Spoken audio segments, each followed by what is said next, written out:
Se prepara, porque a aula de hoje está espetacular.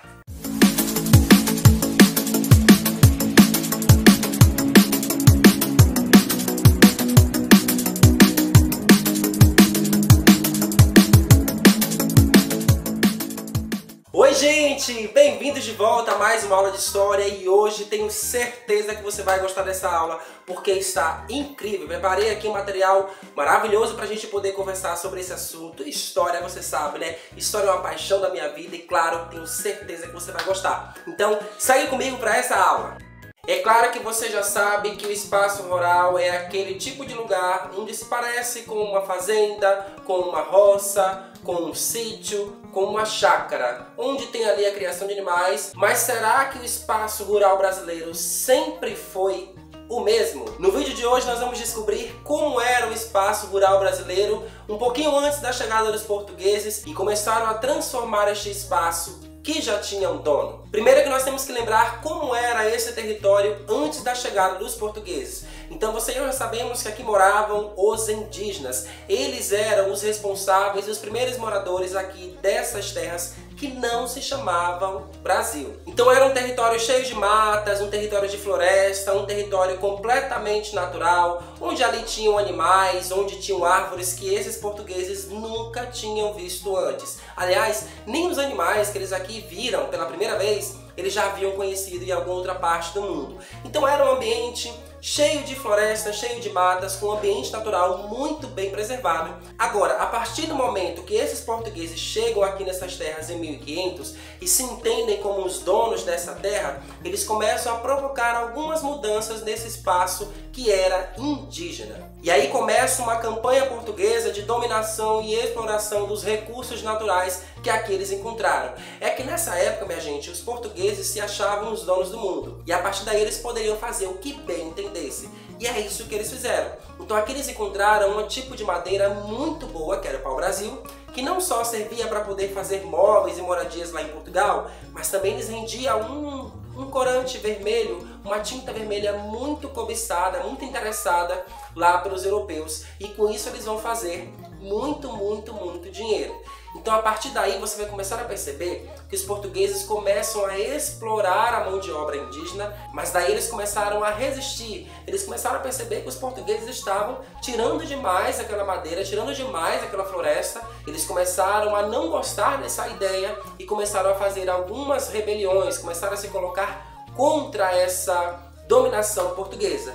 E aí a alternativa dos portugueses foi escravizá-los. Então eles começaram a forçar os indígenas a fazer todos os trabalhos que eles necessitavam. E o principal deles era essa exploração do pau-brasil. Então veja que interessante, aquele ambiente natural que era dominado pelos indígenas que viviam aqui, eram povos completamente diferentes, que tinham uma relação de harmonia e beleza com a natureza, começa a ser modificado pelos portugueses e agora, minha gente, isso começa a ficar cada vez mais forte. Os portugueses começam a dominar cada vez mais esse território brasileiro e começa a provocar profundas mudanças, inclusive na forma desse território. E tem mais um detalhe, os portugueses começam a ocupar cada vez mais esse território porque outros países começam também a querer invadir esse território aqui para poder dominar e também ter o seu pedacinho de terra lá para o seu país. Acontece que Portugal, para proteger e defender dos seus invasores,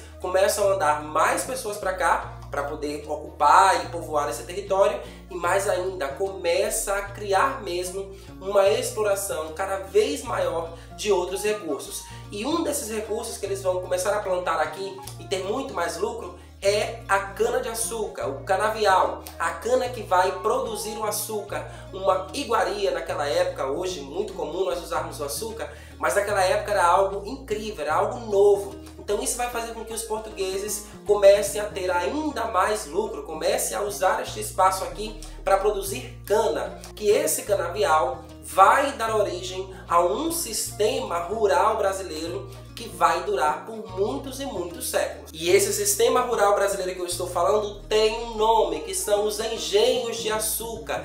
Os engenhos de açúcar vão ser a principal marca da mudança que os portugueses vão trazer para esse território que era habitado por indígenas. Acompanha comigo. Os engenhos envolviam os equipamentos e os locais para a criação dos animais, minha gente. Olha para essa imagem aí que você vai perceber que tem ali, ó. Você vai perceber algumas construções, você tem as roças, que na verdade eram ali as plantações do que as pessoas iriam comer ali. Você tem a casa grande, que era a casa do senhor do engenho, das pessoas mais ricas. Você tem a moenda, que era onde o açúcar seria fabricado. Você tem o canavial também, onde eles vão plantar, cultivar e colher este canavial. E você tem aqui também, minha gente, a senzala, que eram as habitações, as moradias dos escravos. Este espaço rural começa a ser criado e vai sendo modificado, e nós podemos perceber também que esse engenho tem algumas características e tem alguns moradores que faziam parte aí nessa época. Acompanha comigo. Você tem o senhor do engenho, que era o dono desse grande engenho, normalmente era o homem, o chefe ali daquele local,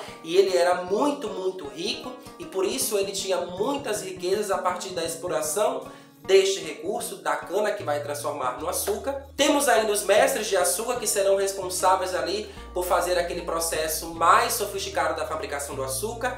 Temos também os feitores, são os responsáveis por fiscalizar a produção desse açúcar, para saber se os escravos estão produzindo, se estão trabalhando. E temos também os escravizados, os povos africanos que foram arrancados de sua terra natal, vieram para cá na condição de escravos em navios negreiros, onde foram torturados, espancados, massacrados, não tinham nenhum tipo de direito, não tinham nenhum tipo de alimentação digna, não tinha acesso à escola, não tinha acesso a absolutamente nada. Trabalhavam mais de 10 horas, 14 horas por dia, e logo depois que terminavam o trabalho, iam para a senzala, onde ficavam presos. Minha gente, é um triste fato da nossa história. Essa escravidão dura mais de 300 anos aqui no nosso país e coloca os negros africanos e todos os seus descendentes numa condição terrível. Então aqui nós já falamos sobre a exploração do pau-brasil e sobre a cana-de-açúcar. E terá mais um produto aqui no nosso Brasil que será produzido, que será muito famoso, que é o café.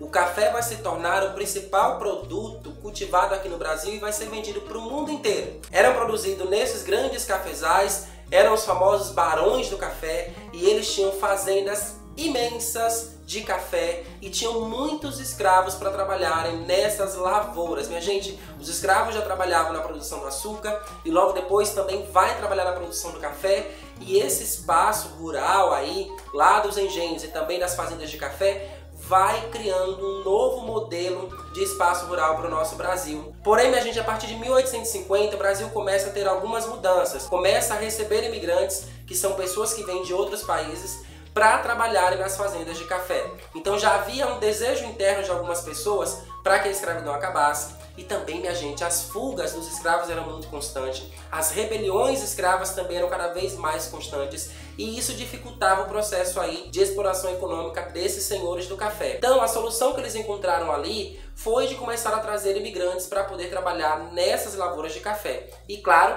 a ideia era que ao final disso tudo, esses imigrantes substituíssem a mão de obra escrava. Isso vai demorar bastante, porque, é claro, a escravidão é um sistema econômico muito mais barato do que você trazer imigrantes para cá. E aí, quando a escravidão termina em 1888, esses imigrantes que já estavam vindo começam a vir cada vez mais, e aí começam a ocupar essas fazendas de café para fazer o trabalho que até então era feito pelos escravos, que agora estão livres. Então eu espero que você tenha percebido que esse território que era habitado por indígenas começa a ser modificado ao longo da história, a partir da chegada dos portugueses, que cria um novo ambiente dentro desse ambiente que era completamente natural. Então esse espaço rural dá origem ao sistema rural que nós conhecemos atualmente, mas é claro que tinha algumas diferenças. Antigamente o trabalho era feito apenas por escravizados. E claro, usando essa força de obra escrava, esses portugueses tiveram muitos e muitos lucros. Agora, o espaço rural não é mais assim. Ele tem muitas diferenças e é isso que eu espero que você tenha percebido até aqui. Então é isso, gente. Eu espero que você tenha gostado dessa aula. Não esquece de deixar um like aqui neste vídeo para fortalecer o nosso conteúdo. E claro, minha gente, quando nós encontrarmos na nossa aula do Zoom, teremos maiores discussões a respeito desse assunto. Então, um beijo grande para vocês e até a próxima aula, gente. Tchau!